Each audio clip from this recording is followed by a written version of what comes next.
Okay, good afternoon, everyone. My name is Hayley Culkin. Thank you for the wonderful introduction. And I'm a fourth-year undergraduate student in political science at the University of Ottawa, and I am joined by my colleague, Georgia Owens, a second-year undergraduate student in communications and sociology at the University of Ottawa. We would first like to thank the Communications Graduate Student Association at U Ottawa for organizing this conference and giving us the opportunity to speak today. We will be sharing with you a term project we conducted this past fall under the supervision of our professor, Jennifer Zmoulin, on the impact of homosexual relationship portrayals in contemporary romance films. We would also like to acknowledge our two co-authors, Aisha Prescott and Emma Scott, for their work on this project. The plan for today on our end will be to discuss queer relationship portrayals in movies. We'll begin by providing a little bit of background, our methodology, our findings, and future considerations that have stemmed from this project. So this research project aimed to examine the evolution of queer romance films in relation to the more traditional heterosexual romance movies that are all too familiar. Throughout history, the portrayal of LGBTQ2I+ community in film has led to stereotyping and prejudice due to the misrepresentation and misinformation produced in these films. Our research focused on closing the gap between the portrayal of queer individuals in film and the impact it may have had on their self-identification and coming out journeys. Through the curation of a survey, we were able to gain better insight into the impact queer romance films had on their determination and experiences. We wish to assess whether or not the representation of queer individuals in romance films has had a negative or positive influence on their overall identities. Our goal was to start a discussion that challenges the existing depictions and limitations of LGBTQ2I+ community in film and to measure their tangible impacts on non-heteronormative lived experiences. Particularly because romance is such a significant genre within the film industry, being one of the most ubiquitous themes in motion pictures. Despite the many subgenres of romance films, traditionally, popular Hollywood representations of love and passion are heterosexual. Now, although the more recent success of films such as Love, Simon and Call Me By Your Name can be seen as a shift in attitudes about homosexuality in media, for many of the films being produced with LGBTQ characters, they often fall short when it comes to developing the character and heavily rely on the use of cliches and even typecasting. And this becomes particularly relevant when examined with a social theory lens and cultivation theory lens, which is why we felt it was important to study the effects that the representation or lack thereof of LGBTQ2I characters and relationships within romance films has on members that identify as part of this community. Therefore, we hope to examine how on-screen LGBTQ+ depictions may be a catalyst in queer persons' assessment and decision to disclose their own sexualities. By attempting to answer the following, can a correlation be observed between the increase of homosexual or queer relationship portrayals in contemporary romance films and the prospect of real-world LGBTQ+ individuals coming out? Ultimately, we were looking to find the tangible and discernible effects of movies featuring queer relationships off-screen, but also the extent to which these portrayals influence perceived acceptance of LGBTQ+ identities. To this point, we hypothesized that a positive connection exists between the increase of queer relationship depictions in romance films and the probability of real-world homosexuality or queer disclosures. So in order to answer our research question and try to prove our hypothesis, we decided to create an online survey that would be easy to distribute and easily accessible to those who were qualified to take the survey. In the interest of defining and limiting our study on identities in the LGBTQ2I+ community, we will be focusing on the lived experiences and depictions of homosexual and other sexual orientations, such as gay, lesbian, queer, bisexual, pansexual, etc., but not encompassing anomalous gender self-identification. Therefore, our study will not be including an analysis of transgender, gender fluid, bigender, etc., identity, representation, and impact. We would like to acknowledge that these identities have their own separate and additional sets of challenges, which differ too greatly from sexual orientations to be evaluated properly within this study. Consequently, going forward, we will use the term LGBTQ+ to address our subject of study more accurately. To find participants for our study, we reached out to people that we either knew would qualify to take part in the survey, as well as people that would be able to help us distribute the survey to others that would also qualify. And this included fellow university students, friends, and acquaintances. So our survey began with a disclaimer that informed the participants of the sensitive content of the survey, as well as a reassurance of anonymity. The survey consisted of multiple choice questions and questions that used a scaling system.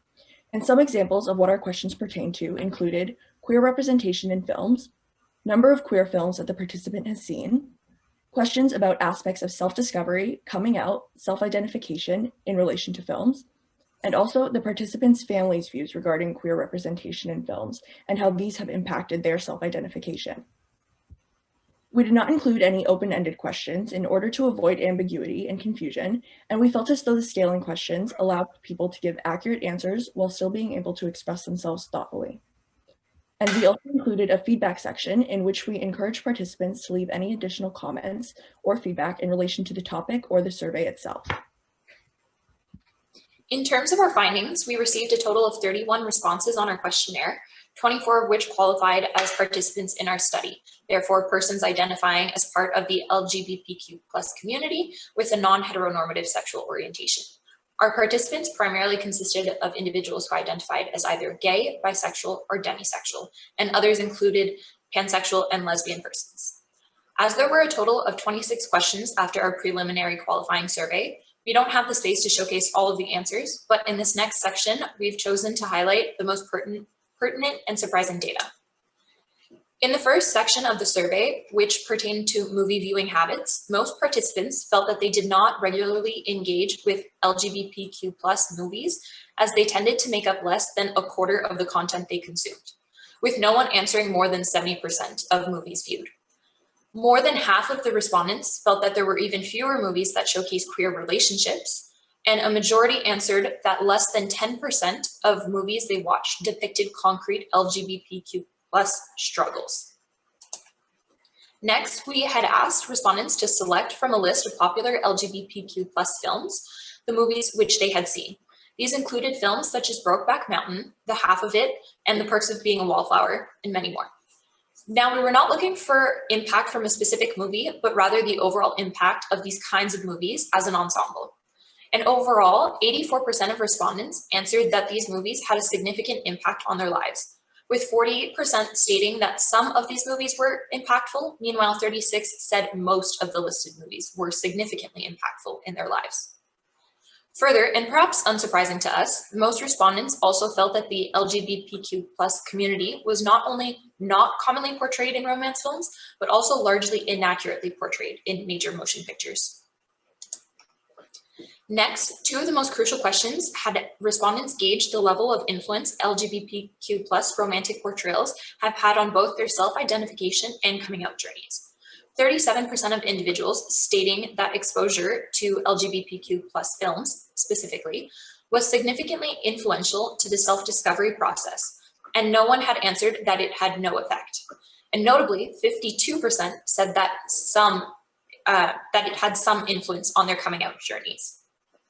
In the last section of our survey, we asked participants, to what extent do you believe the increased portrayal of LGBTQ+ persons and relationships could have impacted your self-determination and or coming out? We feel it is of importance to note that the majority of individuals, with 55% stating increased exposure could have significantly been helpful, and that is very telling to us. Now, my colleague Georgia will elaborate on this point. So overall, our participants reported many important results that helped support our hypothesis, in which we stated that there is a positive connection between the increase of queer relationship depictions in romance movies and the probability of real-world sexuality disclosures. The results that we got from the surveys indicated many different experiences as well from all of our participants. And while the results from the surveys showed many different experiences, it's the feedback section that allowed our participants to expand upon their thoughts and elaborate that provided very interesting insight as well. For example, one of the participants explicitly stated that they do not like how most gay men within movies are presented either extremely effeminate or straight passing. And another participant also commented that they care more about the reactions of their family members because they have to live with them, whereas their friends are people that they choose to have in their lives, so their reactions are not as impactful to them. Ultimately, through our research, we discovered that representation matters, and it's important for the representation to be accurate and to not depict hurtful stereotypes. Since romance films have the ability to teach people about romantic relationships, it's really important for everyone to be able to see themselves represented within these films. And the proper representation of LGBTQ+ characters and relationships within romance films could potentially have the ability to not only help members of the community feel seen and heard, but it could also help be a catalyst that will encourage all heterosexual people to be more accepting of queer people and their relationships. This is why it's crucial for filmmakers to listen to queer voices when creating media, and for queer people to have equal opportunities to create these stories themselves. So as for limitations and directions for future research, we noted that this study was limited in scope due to the small number of participants, and if given the time and the resources, we could have possibly reached a larger group of people to get more responses and therefore have more perspectives. Also, for future research, it could be beneficial to include questions pertaining to BIPOC LGBTQ+ representation within romance films, or even conduct a new research project altogether that focuses on the unique perspectives that the people who fall into this category would be able to participate in. And it could also be interesting to conduct a phenomenological study as opposed to a survey, because this way we would be able to use a semi-structured interview style where we could ask the participants open-ended questions that allow us to get the information that we need to answer our research questions, and also give the participants the opportunity to elaborate on their answers and provide detailed descriptions of their lived experiences with LGBTQ+ romance films. So just to conclude, essentially, we believe that this topic is important and it deserves to be researched further because it's crucial for LGBTQ+ people to be seen within the media that they are consuming. And by reaching out to as many people as possible that identify as part of the community, researchers will be able to see what kind of depictions are needed and the impact that these depictions can have on people. From doing research on topics such as this, it provides people within the film industry the information that they need to create the most authentic, useful, and entertaining LGBTQ+ romance films. So that brings us to the end of our presentation, and we would once again like to thank the Communication Graduate Association and everyone behind InterCOMM. And we'd also like to thank our professor, Jen, for presenting us with this opportunity and helping us so much along the way during our research process. And once again, thank you to our co-authors, Aisha Prescott and Emma Scott, who helped conduct this with us, and all of the participants that made this study possible. And of course, thank you all for listening. And we also included our emails on the slide, so if you'd like to get in contact with us, please feel free to reach out. Thank you so much. Amazing. Thank you, Hayley and Georgia, for your fantastic presentation. I'll open the floor for one question to start, as we did with the first presentation, and then at the end of the panel, we'll have time for more questions.